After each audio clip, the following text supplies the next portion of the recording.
right, let's now turn our focus to some politics. And 3 ODM MPs now say they will disrupt National Assembly proceedings when they resume next week. Until when House Speaker Justin Muturi readmits ungula legislator Opiyo Wandayi into the chambers. Wandayi, who declined to appear before the National Assembly's Powers and Privileges Committee on Thursday afternoon, gave Muturi a 24-hour ultimatum to allow him back as ordered by the High Court, failure to which he will institute contempt of court proceedings against him.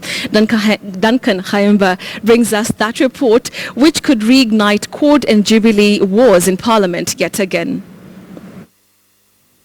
The 3 members of Parliament, led by their party chairman, who is also Suba lawmaker John Mbadi, were in Bondo constituency, Siaya County, for a women group funds drive when they put National Assembly Speaker Justin Muturi on notice when the House reconvenes. Tuesday, Wandayi must be back in Parliament. Yeah. If we will not be back in Parliament, Muturi will wait for us on Wednesday. That will go tutamuonyesha. That we don't fear him. In the event Honorable Wandayi will not be in Parliament on Tuesday, from Wednesday there will be no Parliament. Will interfere with those proceedings. We have tested. The leaders claim Muturi has been and continues running the House in a partisan manner, and it's about time he was called out. The Supreme Court's ruling gave Uhuru the power to be the president of this nation and to be obeyed. How come that the court, the same court, the High Court, can give a ruling that Opiyo Wandayi must come back to the National Assembly? Their threat comes barely a day after the besieged Ugunja Member of Parliament Opiyo Wandayi declined to appear before the National Assembly's Powers and Privileges Committee despite having been sent an invitation to appear.